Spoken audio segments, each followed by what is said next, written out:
and welcome to another edition of the Double A Team, our first edition of 2022. Um, Happy New Year to you all. I know it's kind of late to say Happy New Year, but this is our first show, so we'll say Happy New Year. Steven Negishi is my co-host, and Steven, nice to see you, and Happy New Year to you. Happy New Year, Ken. Hope you had a fantastic holiday season. And you as well. Let's get right to it. It is Stephen and I, when we were talking off the air in preparation for this show, we were talking about how January 10th would be a good day to return after a few weeks off to talk about what would be happening in the NFL. And this has been traditionally known as Black Monday because of the firing of coaches, and this has lived up to its billing. We saw Vic Fangio of Denver getting fired on Sunday. On Monday, we also had, when we woke up, it was Mike Zimmer and his general manager over at Minnesota, Spielman, getting fired. And then Chicago Bears fans, as you well know, were waiting for the other shoe to drop on Matt Nagy to fall. And it finally did. He got fired. And then, of course, his general manager, Ryan Pace, got the boot as well. Maybe surprisingly to some, but Matt Nagy was not a surprise, Stephen, but No. definitely Pace got the boot as well. Right. And I didn't understand the those who wanted to kind of keep him under, like a different title and capacity. I thought it would have created a awkward dynamic, no matter what the role is, because you have a former GM still lurking in the front office, and you don't know if the new general manager would have felt comfortable working, whether Pace is above him or underneath him in the the demoted title of director of college scouting or player personnel. More importantly, I don't know if Ryan Pace would have been that desperate to stay in the organization, even if you count the fact that he is a Illinois native and grew up as a Bears fan and went to Easterling, Illinois, if I'm not mistaken. So obviously Nagy getting the boot and then Ryan Pace getting the boot. Bears fans like myself, we had a very good start of the morning. Look, I'm not berating, both gentlemen. They're both great men, as a human being and a husband. I think we can kind of see it that way. We're not, raising up in arms about both men's ability to coach and identify talent. That's where they both failed together in the 4 years together. Now, 2018, it was successful, but then after that, it went completely, nosedive to a point where last year's press conference about collaboration was a total disaster. And this year, obviously, the offense showed no progress for the fourth year in a row, and we didn't win enough bowl games. And that's simple as that. I think the double doink, everyone talks about the double doink a few years ago. And had that not happened, how they could have played the Dallas Cowboys the following week, a very weak Dallas Cowboys team the following week in the playoffs. And who knows what would have happened. I mean, the Bears had the NFC North title.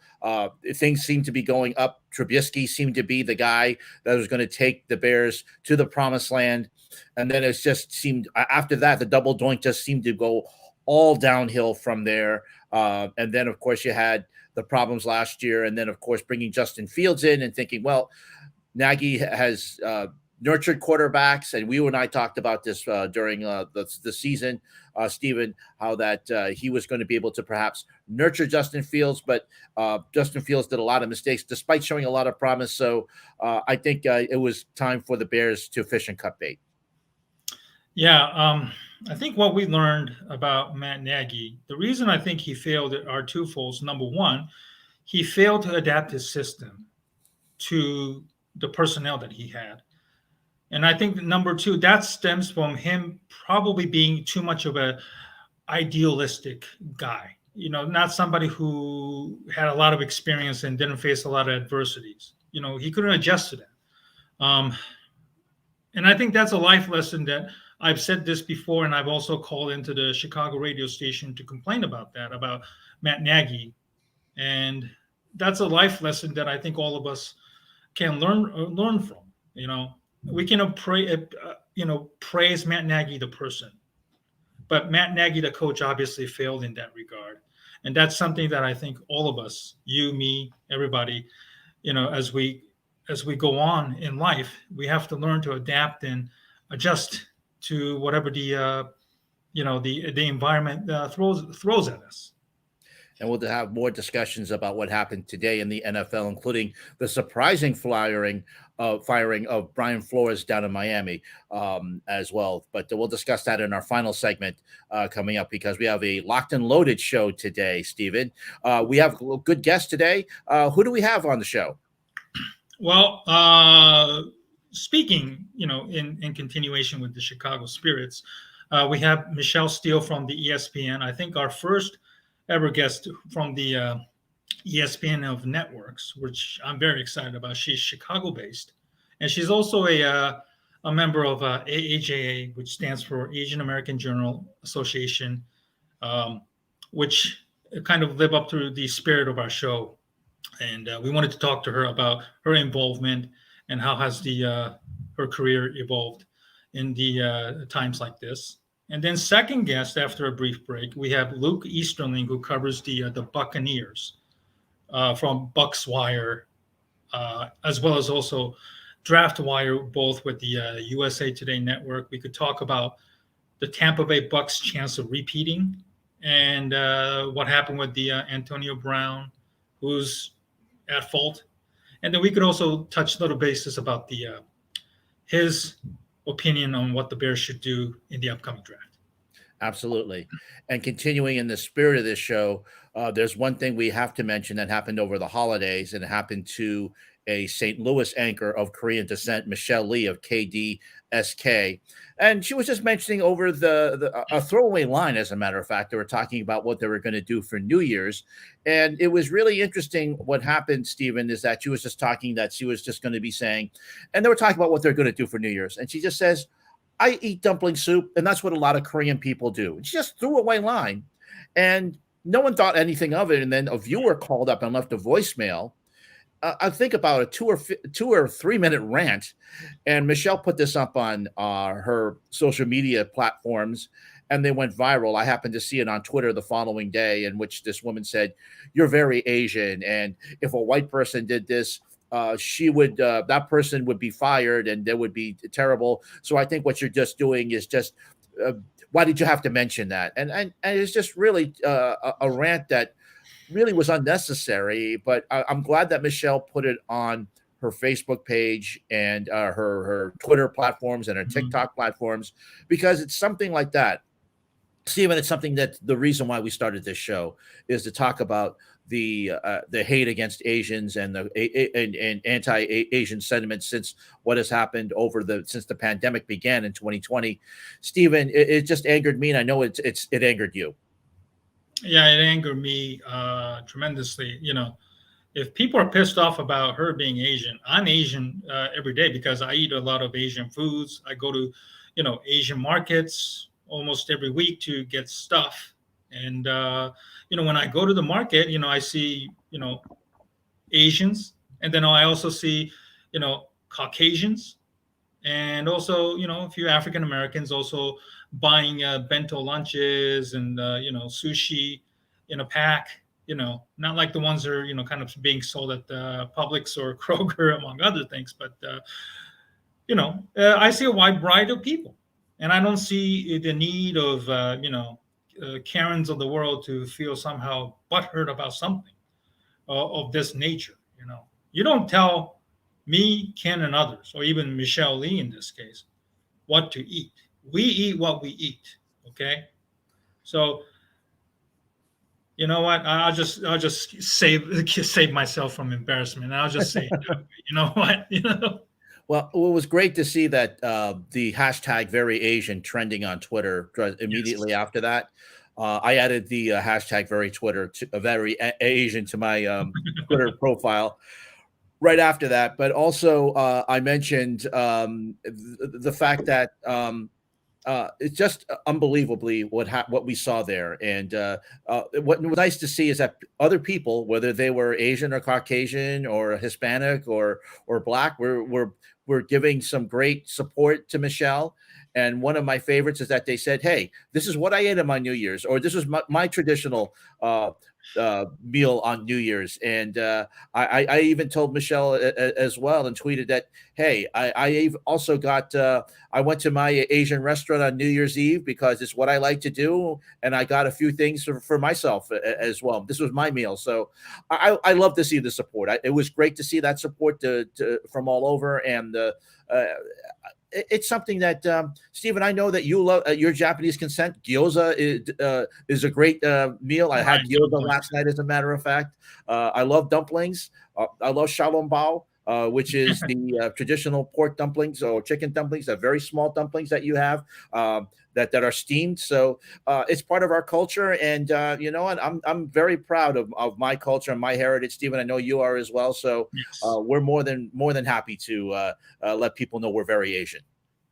Oh yeah, absolutely. You know, where I work right now with a Japanese automotive company, um, they serve Japanese food at least once a week. You know, pork katsu curry. You know, which is obviously Japanese. That's actually, you know, eaten by mostly you know, a lot of Asian employees from Japan. But I've seen a lot of you know, American employees, you know, eating. And you don't expect that in you know, places like, you know, in the Midwest where I am right now, that it's, you know, widely accepted by people to eat those things. So I don't get the whole brouhaha, to be honest, but at least you know, 2022, you know, as Tua just said at the bottom of the screen, you know, it's stemming from ignorance, and it is a scary thing what ignorant people can do to you know, just to attack people you know, people like us. And then like you said, this is why we started this show, you know, to ample our voices, and you know, let our voices be heard. Absolutely, and that's why it's called the Double A team. It's not just because Stephen and I, feel that we're two Double A personalities or Type A personalities. It's because it's all about the Asian and our feelings, and again, trying to call out bad behavior towards the Asian community, the AAPI community. Well, our first guest is going to be coming up. Her name is going to be Michelle Steele of ESPN. She's going to be talking to us about what's been going on with the Bears and all that. That's all coming up next on the Double A. Oh, we have her coming up now. Why don't we have her? Instead of going to break, why don't we just bring in Michelle now? Hello. Michelle, hi, great to see you. Surprise. Hi. Hey, Hi, everybody. Michelle. Hey, guys. Thanks so And much Michelle, for having finally, me. nice to see you. We've followed each other on Twitter for years, and finally, nice to meet you on the platform. Yeah, it's great to see you guys in person. I mean, as this is as in person as it gets, right? And Yes. in the new era that we're living in. But anyway, you know what? I really don't mind Zooms. I'm so used to them at this point that like it's second nature. So it's really nice seeing you guys. Yeah, Thank that's you. it's great, and you know what? It's sometimes if it's a little bit safer, and you know what? You don't have to feel you have to dress up for the part. You know, if we were probably in a TV studio, I'd be in a tie. Steven would be in a tie. We have to get our makeup on, and you know, instead we can just feel relaxed. I'm in my kitchen. Steven is in his living room. I can see you have a very nice setup for your office and the Zoom. So this is just as great and relaxed as possible. I have to say though, number one, you said that you don't have to get dressed up. That is true to a point. I Yes. still do stuff at home, so I do have to get dressed up, at least from the waist up. The rest of it's sweatpants. No, I'm kidding. No, I actually have made a rule to myself, which is even though I am working from home a lot more than I used to, I don't wear sweatpants. Like I feel like sweatpants is just giving in, you know? Yeah. So to the extent, like I have done like yoga pants, I've gone all the way up to the line, but I'm just not going to cross it. So I do try to dress like as I would, you know, for work, more or less. Right. And I still do hits. You know, they have a backdrop for me in my basement, which is kind of fun. And sadly, I still do have to wear makeup. But you know what, Ken? You can go without. You don't even if we were in a TV studio, you wouldn't need makeup. I'm just letting you know now. You're too kind. You're too kind, Michelle.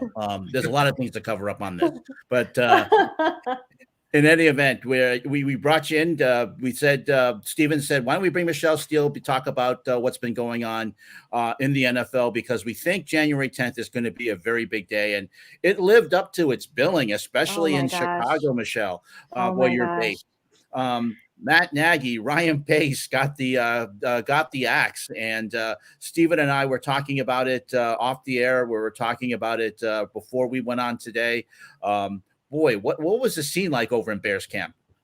I mean, I have to say, I mean, I think at this point, Steven, you mentioned that you're in the Midwest. Are you somewhere around here? Where are you? No, I'm in Rhode Island. Okay, you're nowhere nowhere near the Midwest. But even though you are in a far-flung part of the country relative to Chicago, I think if you listen closely enough, you can probably still hear Bears fans, boo-hooing and celebrating and high-fiving. I think especially after the Ryan Pace news. It was interesting because I had gotten up early today, sort of expecting that there would be something coming down the line early, and I wasn't disappointed. It came down a little bit later than I thought. It was 9 o'clock, past 9 o'clock Eastern, or Rhode Island time, as I like to call it, Ken. Thank you so much. When I heard, and the funny thing, and I was listening to ESPN Radio Chicago, of course, and I'm a good company girl, and the reaction to Matt Nagy being fired, I have to admit, was muted. It was something that we had been talking about, for at this point for months, especially since that report came out before Thanksgiving that he was going to be fired. I mean, just the whole way that the season was sort of unfolding. And obviously, his mandate was to fix the offense and develop a quarterback, and he could not do either in 4 years. So you kind of knew that this was coming down the pipeline. So when it happened, I don't want to say it was anticlimactic, but it was like, oh, okay, we were all expecting this. And then the Vikings news, where they were dispatching, Zimmer and Spielman at the same time, came down. And so people were like, what is going on with Ryan Pace? And there was this almost like people were waiting on tenterhooks, just waiting to find on pins and needles, and really you could feel a tension in the air. And then 10 or 15 minutes later, Schefter broke it, Ryan Pace was gone. And I swear there's something in radio called a drop. They used so many breaking news, this is it, explosion, air horn, they used all the drops, I think, after the Ryan Pace news came down. Because for Bears fans in that moment, George McCaskey has talked since then. I think that there has been a little bit of optimism that has escaped from the hope bubble that Bears fans were living in this morning. But, when the news came down initially, and then plus news, the presser, at least the press release, said that it was just going to be George McCaskey talking. So all those put together, right? No Matt Nagy, no Ryan Pace, only George talking at this press conference. People thought, oh my gosh, are they doing it? Are they doing a real house cleaning, a real, organizational reset? As it turns out, they just left Ted Phillips' name off the press release. I don't know, they just forgot to put his name on the press release. And he was there to take people's questions. But it was funny, on the press conference, it was 30 minutes before anybody asked Ted anything. And I think the first question was what are you doing here? Basically. So yeah, long story short. The air really went out after, Oh yeah. It started speaking. And it just really exposed him as a tone deaf, old man yelling at the cloud type. Basically, what started as a nice press conference, with the passing of, Jeff Dickerson. Right. And just completely went into a nosedive after he started attacking, Matt Nagy's, people who booed Matt Nagy's son, which didn't really need it to be rehashed. And I think some people probably took it in a wrong way, where you're using JD's son to attack, somebody who attacked Matt Nagy's son to some degree. I'm sure you probably saw that on the Twitter. Some people, saw it that way, or maybe this was misrepresented or not. But as somebody who's been in the business for a long, long time, where do you put the George McCaskey's press conference in terms of the level of just stupidity and sounding so tone deaf about him being a fan and not football evaluator, and yet he somehow, the new general manager, has to report to him? That's kind of like some on the job training for somebody of his age, to be quite honest. Yeah. He's in his 60s. I think he's in his mid 60s now. He's the eighth of Virginia's 11 children, so he's still one of the younger kids, actually. But in terms of just general age around that franchise, certainly he's been there for a very long time. I do think that this is one of George McCaskey's worst outings as the CEO, or rather as the chairman of this team. He's not the CEO, that's Ted Phillips, as the chairman of this team. And the reason is because at least when he gave this press conference last year, when he's been there in the past to introduce a new coach, it was still new, right? I mean, he hasn't been chairman for like 20 years. It's been, I have to look it up, but it's certainly less than that. And it's become Groundhog Day at this point for Chicago. To have a guy get up there and say, we are making changes, but I'm still the person ultimately. And he said, quote, "I am a fan, not a football evaluator. And yet the GM will be reporting up through me."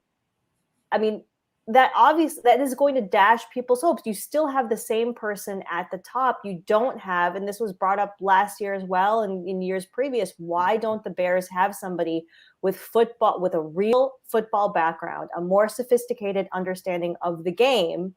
I respect McCaskey as a grandson of George Halas, and he grew up around the game, but it's very different to work in football and to professionally have those contacts and know that you don't have to give up draft capital to move up to get Mitchell Trubisky, a quarterback that you would be fine if you just stayed in that position. There was no, in any other team, the example that I gave on Twitter was the Packers, right? You have Mark Murphy as the team president who does have a football background, but you still have Brian Gutekunst, who is their general manager who makes football decisions.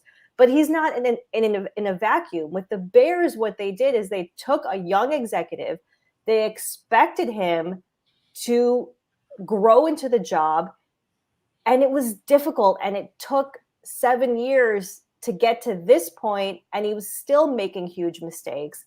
There were still, you can start from a lot of different positions, but the secondary was a major issue for this Bears team, and that falls on the GM.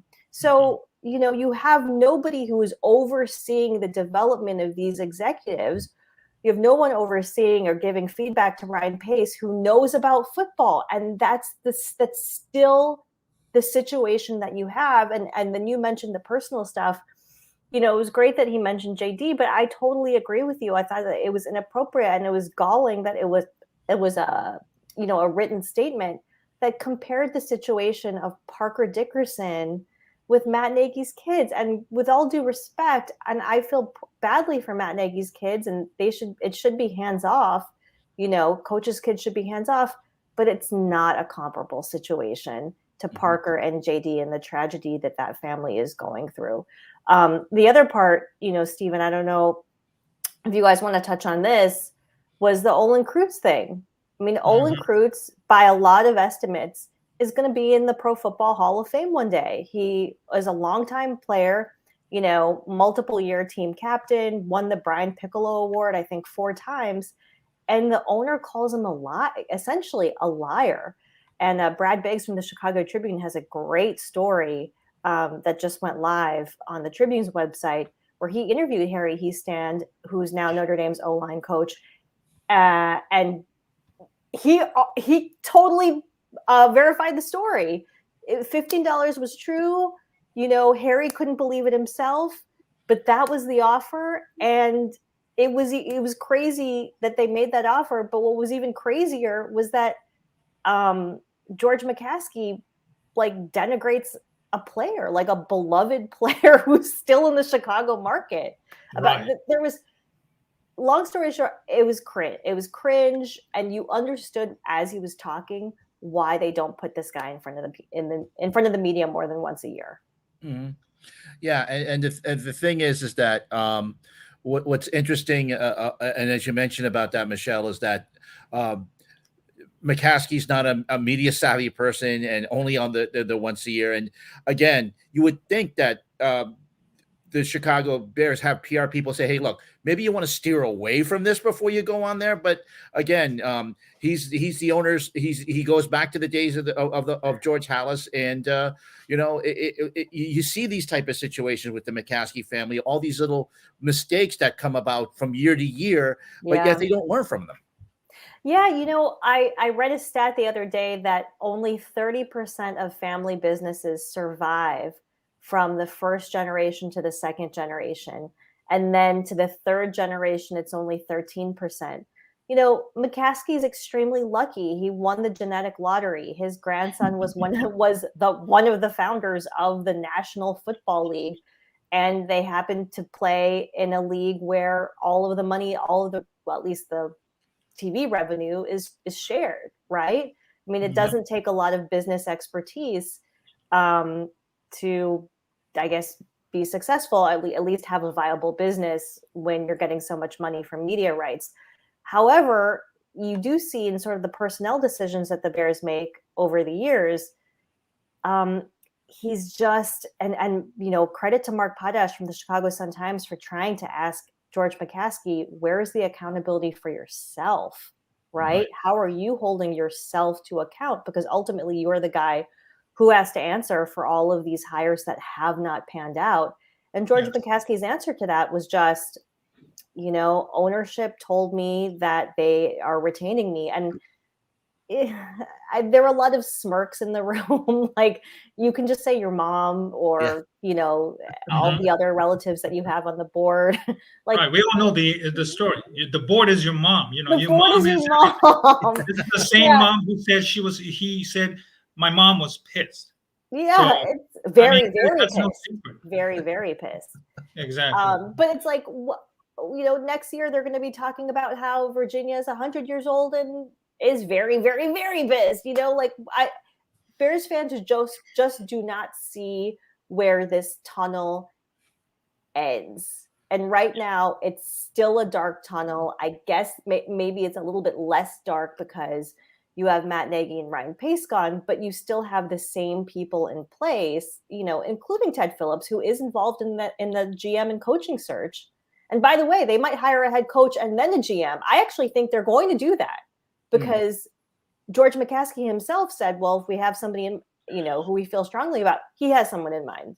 He has someone in mind. He wouldn't bring that up unless he had someone in mind. Right. So yeah, I mean, it's challenging for these family businesses, and you see it so much in the NFL. Look at the Giants. John Mara, and how much that family is respected and, grew that organization to be one of these foundational franchises. And now what? Like, what has this generation done? Yes, they have those Super Bowls. Yes, but like, that was Tom Coughlin. Now they need to figure it out. And the fact that Joe Judge doesn't have a job, or has a job, and Brian Flores doesn't, just kind of breaks my brain today. Makes no sense. I wanted to ask you about the person who is involved in this search, and then we will go to your involvement in AAJA before we close out. Do you know anything about Tanisha Wade, who's the new senior VP of diversity, who is going to be involved in this search?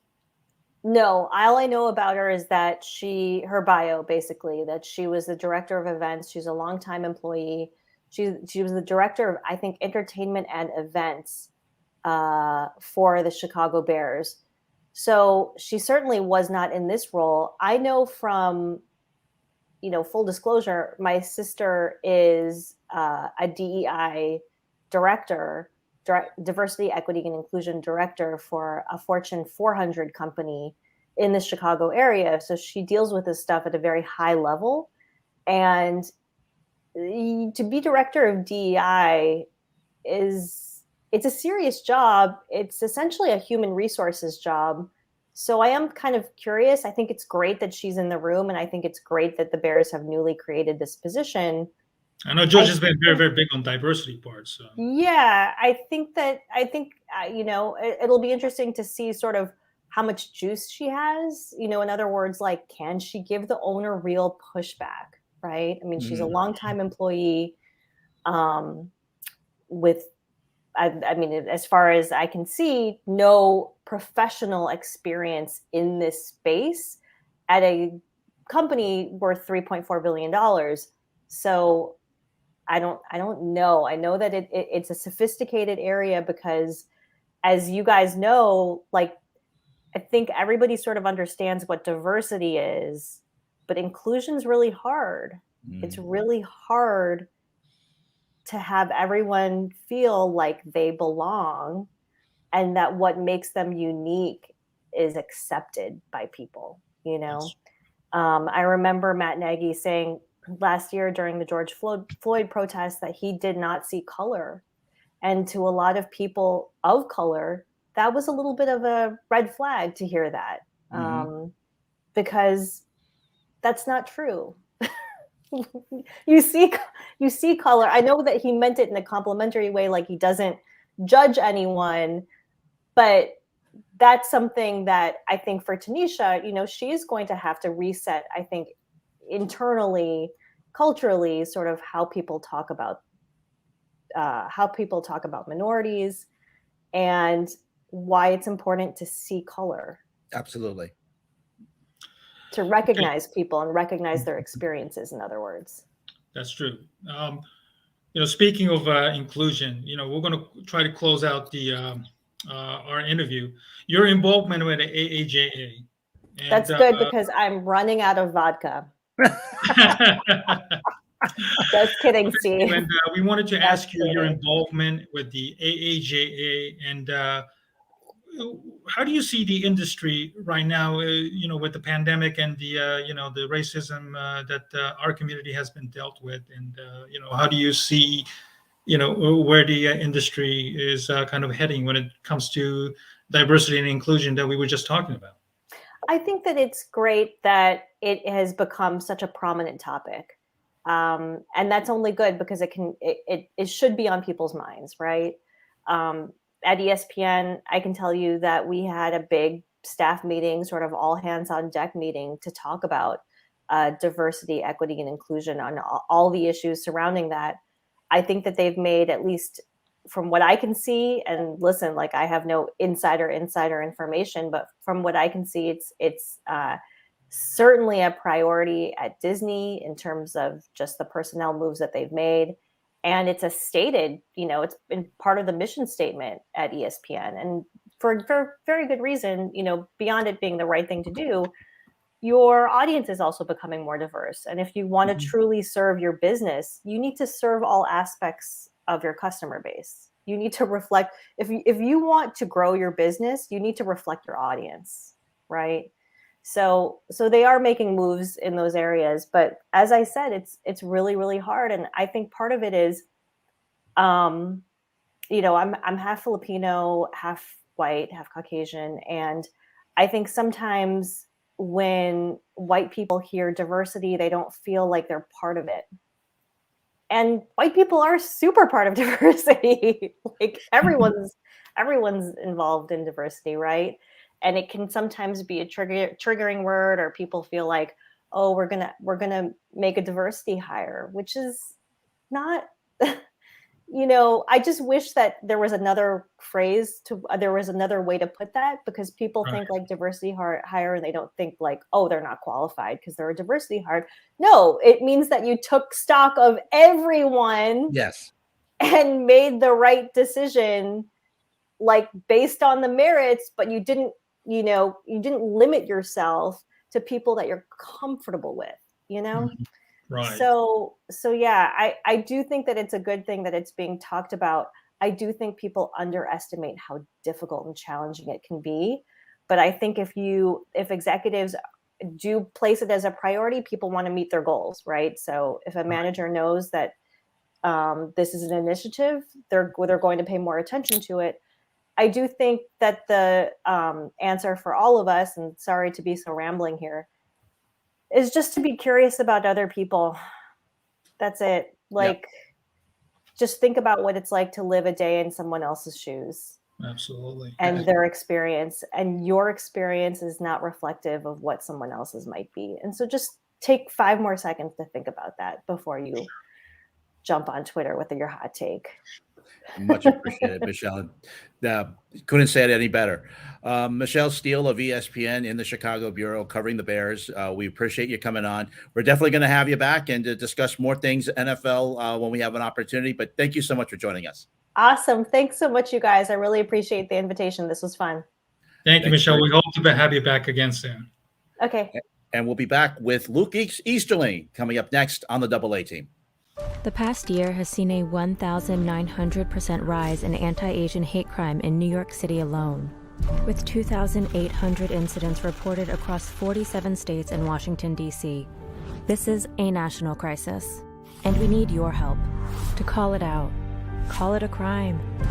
Call it what it is: racism. Let's stand up together against hate. Learn more at stopaapihate.org.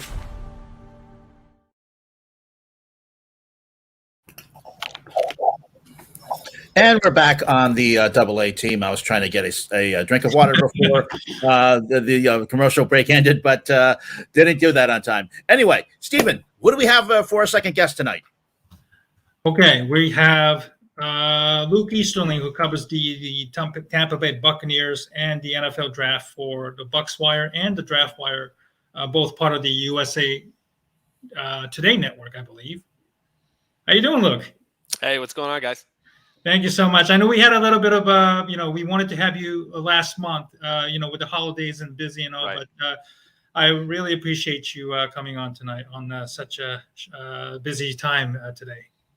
Oh, it's my pleasure, man. I really, it was fun being backstage there and listening to what Michelle had to say as well. It was a fun interview to listen to. Absolutely. Thank you for your patience.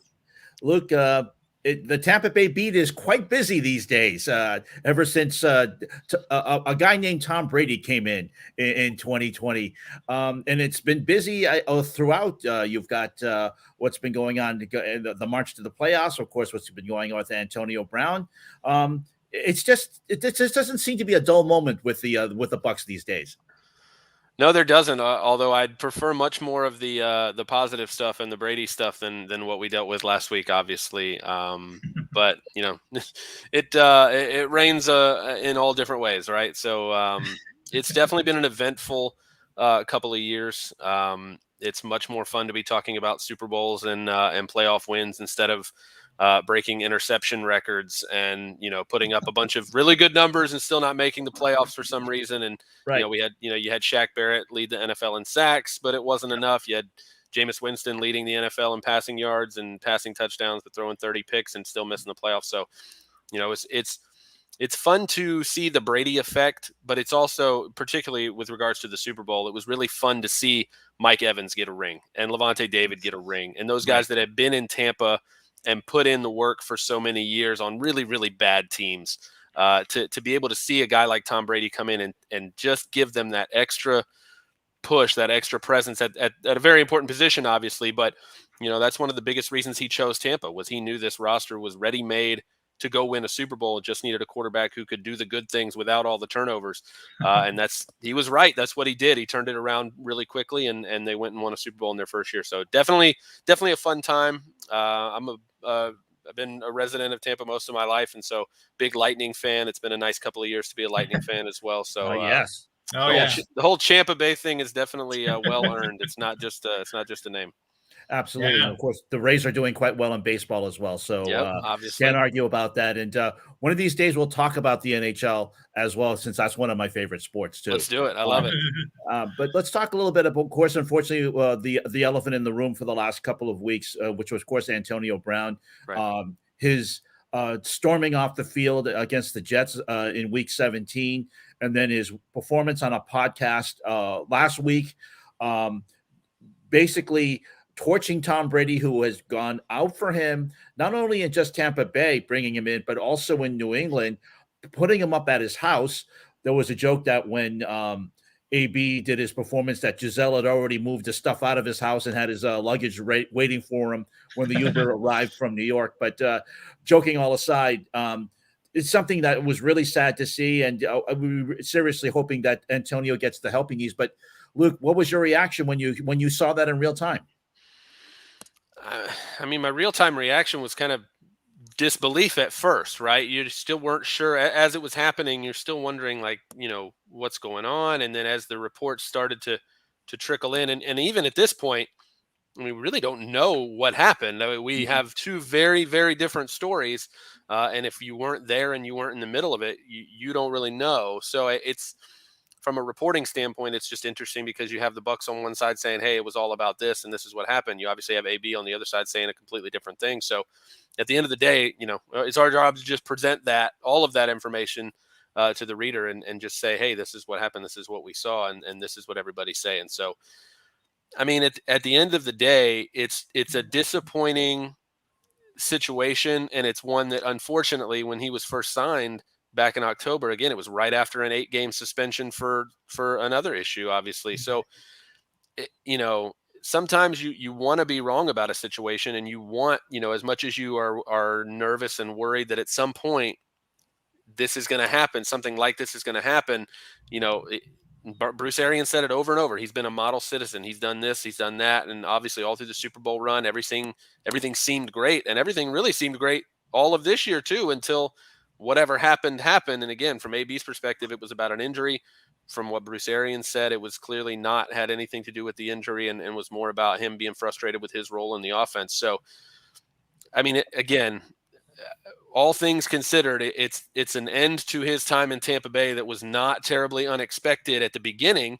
Mm-hmm. I just think that because we really hadn't had much happen in between, I think maybe people forgot that I know I kind of felt that way myself, like, oh, that I shouldn't be in as much disbelief, I guess, is kind of how I felt, that it really wasn't as surprising that something happened. You don't know the details, but for it to kind of end this way, and like you said, that appearance he made on the podcast where, he kind of seemed to me like he went ahead and burned some of those bridges and was very critical of, Tom Brady and his role in the offense and him picking other players over him. And I mean, again, this is the same quarterback that threw him 4 shovel passes in a row on the last drive of the regular season last year. Ronald Jones is back there trying to be like, hey, I need 21 yards for 1,000 yards, and you're throwing shovel passes to this guy in the fourth quarter. Where's my, where's my ball? So it's not like, I don't know. There's so many different ways you could go with this, but it's at the end of the day, it's disappointing. It's disappointing for a lot of reasons, football reasons, bigger reasons than that. And I think that's the best word to describe it. Do you blame Bruce Arians in any of this, or is this basically AB created this whole mess and then he has to, wipe his own, rear end, for the lack of better terms? I can't put blame on anybody because I don't really know what happened. I think that's kind of I look at it from that perspective. It's not necessarily my job to blame whoever did what, because I won't know the details. I wasn't there. So unless, again, other players want to come forth and say whatever they saw, or fans, have obviously tried to piece together what happened via some video that happened behind the bench. But at the end of the day, there's just not enough there for me to say this is definitely what happened, so this is definitely who's at fault. We can argue about who could have or should have reacted better to what. But again, without knowing those details, if Antonio Brown's story is true, he had a damn good reason to be as angry as he did. And let's not gloss over the fact that a lot of what he said about the NFL and, shooting players up with painkillers to make sure they can play through injuries that they probably shouldn't, and how that relates to, the opioid crisis in a more macro sense from, humanity's perspective. There's a lot of truth to all of that. So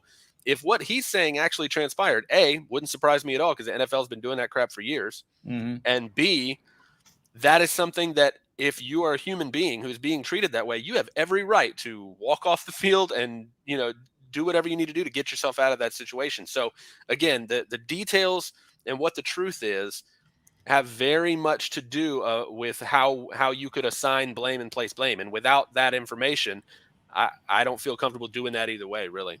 I guess we're just going to have to wait another episode for Tom Brady's Men in the Arena to come out to explain the whole situation. That will be must-see TV, that's for sure. Exactly, if that ever comes out. Luke Easterling, who covers the Tampa Bay Buccaneers for the USA Today Wire. Other things going on as well. Of course, this was Black Monday in the NFL. A lot of things going on, and of course, you have great candidates on the Buccaneers coaching staff to potentially become head coaches. This is almost a part where the interviewing process has been going on for a lot of new coaches. Do you see some of the Bucks' assistants potentially becoming coaches in this round of interviewing? I mean, they absolutely should, and honestly, they should have last year. I'm kind of surprised they didn't get enough interest. I know playing in the Super Bowl makes things more difficult because teams have to wait longer, and if you wait and the other candidates get snatched up, you kind of have to be careful with that. And I know there's been some rule changes that have kind of fixed that a little bit, but I mean, it wouldn't surprise me at all. I think Todd Bowles obviously, has had head coaching experience. I definitely don't think he was the problem in New York, and I think that's been proven before him and since him. And I think that obviously the respect that his players on defense have for him down in Tampa Bay speaks volumes about his ability as a leader. And I think that's what, I mentioned this on social media earlier. Teams need to be more focused on finding leaders to be head coaches instead of just trendy play callers, right? I mean, it's hard to call plays at the next level, obviously, offense and defense, but that doesn't mean you can be a head coach. And I think teams get hung up with, wow, this guy ran a successful offense for this team. He can lead my entire team. It just doesn't work that way. And I think Todd Bowles is a fantastic leader in addition to being a really great play caller. And on the other side of that, I think Byron Leftwich has earned his spot as well. And Bruce Arians has lauded him for as long as he's basically he dragged him into coaching. He's told us multiple times back when he was in Pittsburgh and he was a quarterback there.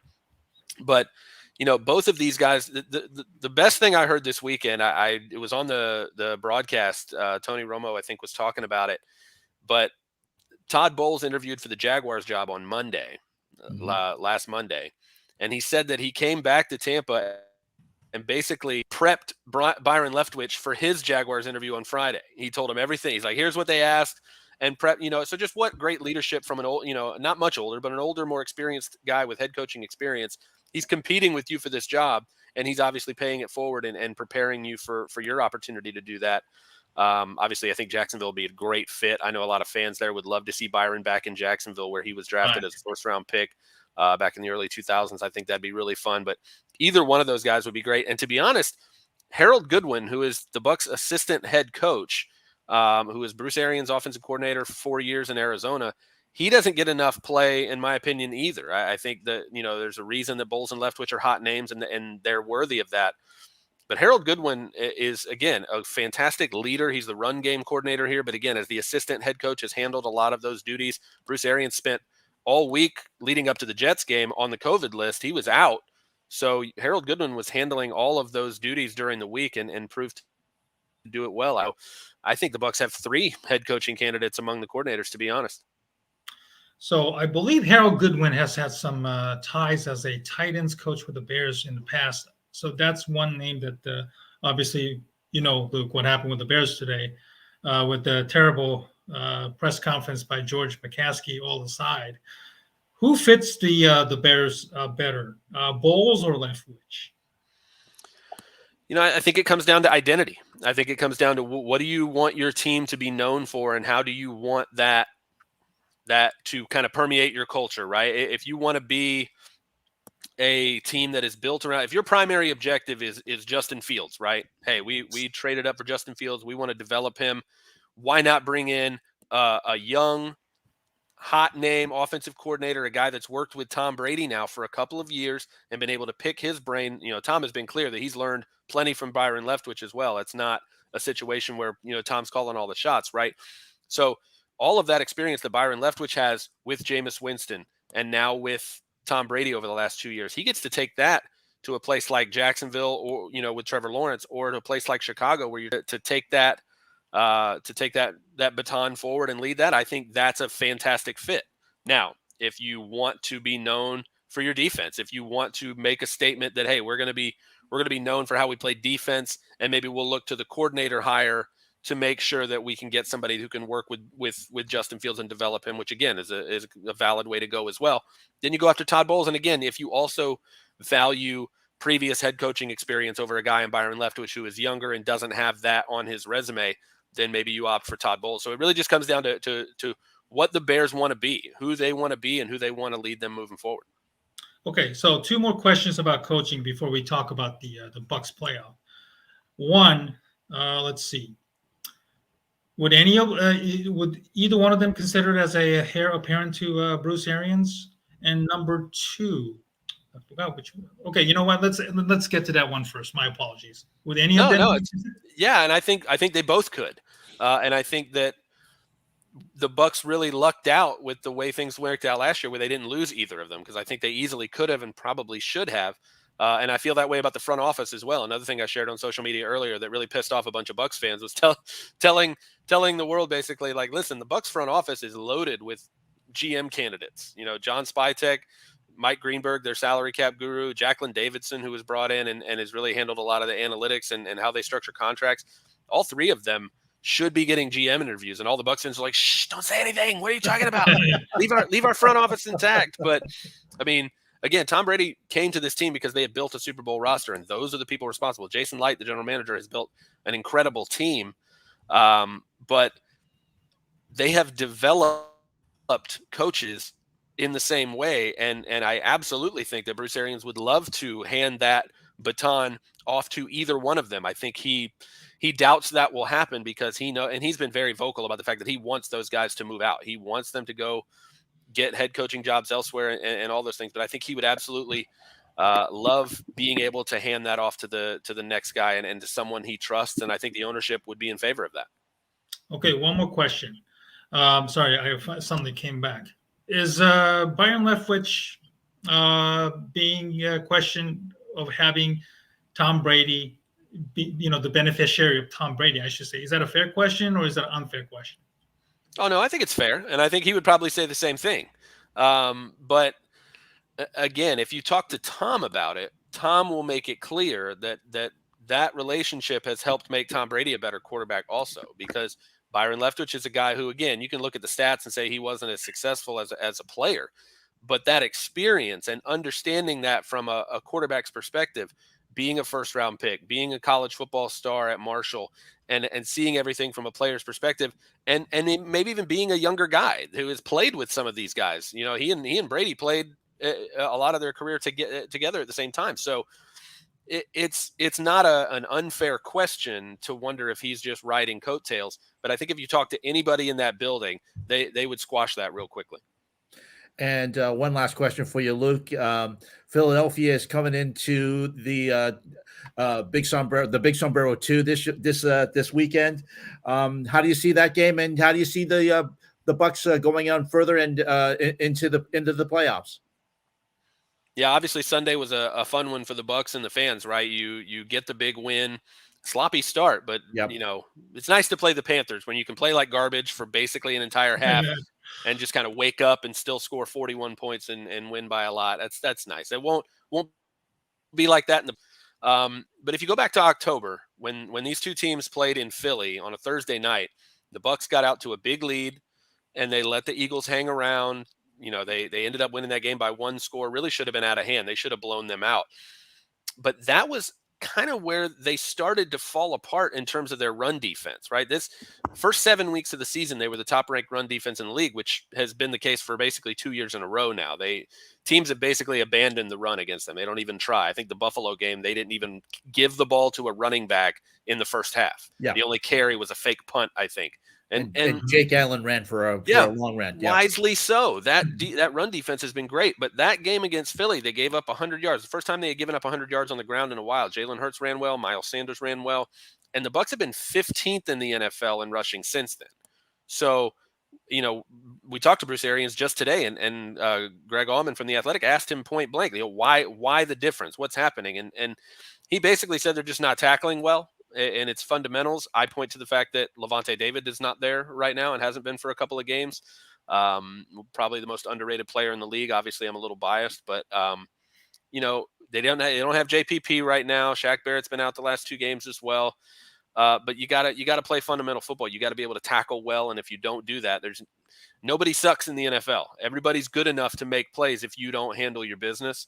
So in terms of this matchup, I mean, the Bucs lost to Washington this year, so they got shut out by the Saints, who missed the playoffs. So that if you don't bring your A game, every team in the NFL will punch you in the mouth. Ask the Arizona Cardinals, who got beat by the Lions. I mean, every week there's an example. Ask the Colts after the Jaguars game on Sunday. If you don't come to play, it doesn't matter if you're home or away, you can get embarrassed. I think one of the biggest things for the Bucs is Arians told us today that Leonard Fournette should be back this week. Shaq Barrett, JPP should be back as well. Levante is the only one that's kind of in question in terms of the guys that have been out for a little while. So the return of those guys would be huge, but this is going to come down to stopping the run. If the Bucs can't stop the run, this is going to be a really dicey game for them. I think they can obviously score points with anybody, but that Philly defense is really good. They can get pressure consistently with their front four, which is huge. If you can just drop 7 and get after Tom Brady and pressure him with while having that many guys in coverage, it's going to create some problems, especially with Chris Godwin not in the lineup. Now Antonio Brown is gone. Obviously, it's nice when you lose those two guys to be like, oh, yeah, by the way, I got one Hall of Famer in Gronk. I got another one in Mike Evans. I should be fine. The offensive line, obviously 3 Pro Bowlers, one of the best offensive lines in the league. But the Bucs are going to have to stop the run and force the Eagles into 3rd and long, force Jalen Hurts to stay in the pocket and make plays as a passer, which he can do. But if they play press man across the board and keep them in 3rd and longs, disrupt the timing of those receivers so that pass rush can get home. So that if you have Shaq Barrett and JPP back, Vita Vea, who just got a well-earned massive contract extension, those guys are going to get home if you're disrupting the timing of those routes. Don't give away those easy routes. Don't play 8 to 10 yards off the ball and give Jalen Hurts those layups and keep moving the chains. If they're able to do that, the Bucs can blow them out. But again, they've played down to their competition way too often this season, so they're going to have to be ready to play. I look back at obviously these two teams are very different than they were when I was in high school, right? But the yearly date that the Bucs and the Eagles felt like they had every January to play in the playoffs. The Eagles kept getting them over and over and over again.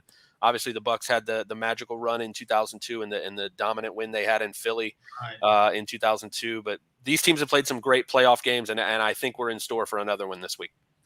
It's going to be fun. Luke Easterling covering the Bucs for USA Today. We appreciate it, and we're definitely going to have you on back again on the AA team. We appreciate it. Thank you very much. Hey, it's my pleasure, guys. Thanks for having me. Take care. Thanks so much. And the AA team will continue, and we'll wrap it up after this. I listened on talk radio today, and people, well, they got to bring in a football czar over the general manager. Well, then the general manager isn't the general manager. Exactly. Okay, then your football czar is the GM, and now you're paying 2 people to do the exact same thing. Hey, when I worked there, Jerry was the general manager. Mm-hmm. I ran the college scouting. Bobby DePaul ran the pro scouting. We didn't have a director of player personnel. Mm-hmm. We kept it simple. And the pro scouts didn't get involved in college. I did get involved in some pro, and it's only if they want another opinion on a guy we may sign as free agency. And I'd watch tape, and it was only if it was asked to me. Have that football czar. That is not going to do a damn thing on the playing field. It's going to cost you another few $1 million a year. Mm-hmm. And it might make talk radio feel a little better. Oh, they got a football czar. It doesn't mean shit. Mm-hmm. Okay, get the right guy to hold the GM job.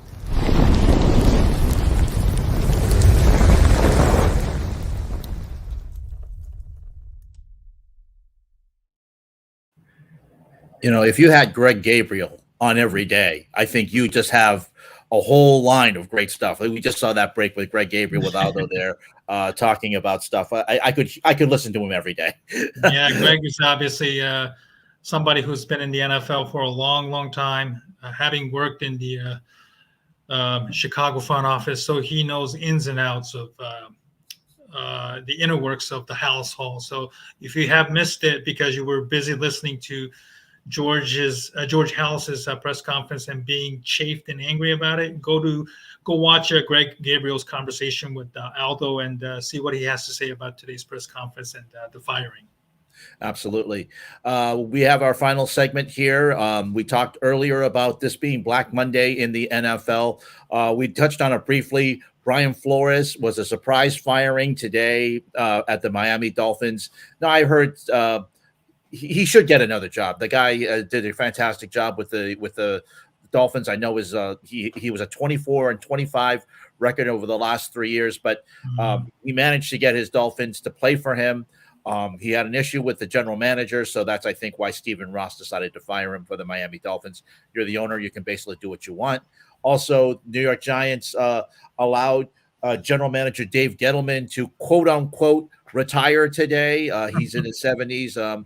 The New York Giants, believe it or not, are seemingly more of a joke than the New York Jets, and that takes a lot of things to do in the New York market. But the Giants with Joe Judge, I thought Joe Judge would be gone today, but apparently he's going to be staying too. Steven, reaction quickly to both of those?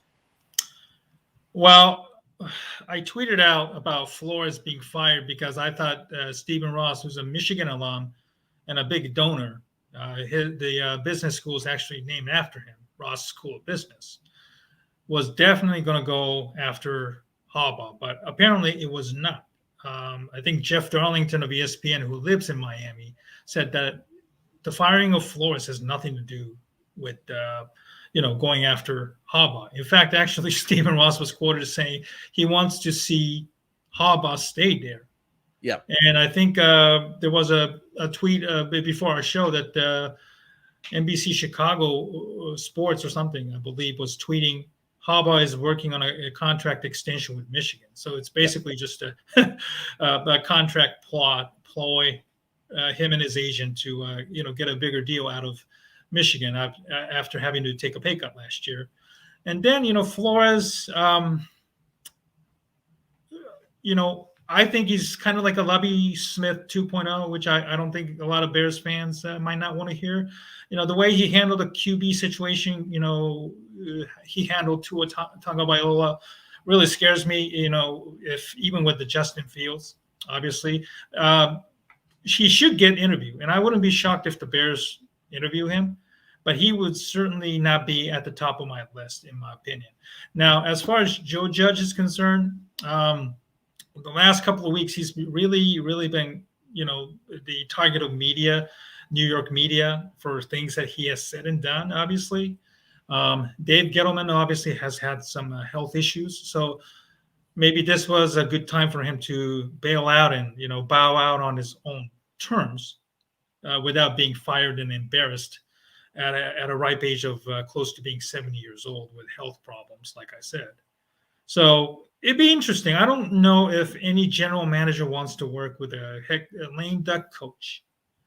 That you can't pick your own head coach, and then you excuse me, on an arranged marriage. We the Bears fans saw that with Jerry Angelo and Dick Duran, Phil Emery and Lovie Smith for 1 year before they were both fired the next year. It really doesn't work, and it really doesn't produce significant results. And McCaskies and the Maras are basically two peas in a pod, and two big NFL markets, and the owners really give us fans a lot of angst and anxiety for the next couple of weeks, obviously. And watching George's press conference was just a PR disaster 101 for many, many people.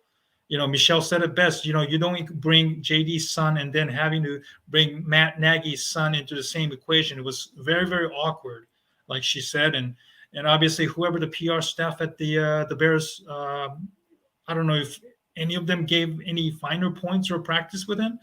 Whether they did it or not, it doesn't matter, because I think somebody in the PR department has to be fired for this shit show that we saw today. And just really gives us more anger and angst, even with the Bill Polian leading the search. And all we have to do is hope and wait that, Bill Polian can somehow muscle his experience and then force George into, accepting the right candidates. It's going to be an interesting few weeks. And also we'll see if maybe the candidates, like, as you mentioned, maybe Brian Flores, Byron Leftwich, also Todd Bowles, maybe even Doug Peterson, who's been sitting out for a couple of years, who's a guy who's done great work with quarterbacks. And we saw what he did with Carson Wentz, and of course, without him, we saw what Carson Wentz did with the other day with the Jags. So it's all against the Jags. Yeah, that was a it's disaster. never a dull moment in the NFL, Stephen. We're going to wrap up the show. We like to thank our guests, Michelle Steele of ESPN and Luke Easterling of the USA Today Wire, covering the Tampa Bay Bucks. Stephen, it's been a great show. We appreciate our guests, and I appreciate your work in getting all the guests, and a great first show of 2022. I can't wait to see what the year brings for us. Absolutely. And, this year we're going to definitely try and diverse our guest list. Always Asian Americans who work in the industry, which unfortunately there aren't a lot, will always be our first target. But, we want to bring in, people like Luke, who obviously we wanted to talk about the Bears coaching candidates. The Bucks happen to have a plethora of candidates, and we hope to bring more diversity, focus on other sports, and we're going to do our best to put on a fantastic show in 2022, guys. Absolutely. Thanks very much. And that's it for the Double A team, and we'll be seeing you again in a couple of weeks.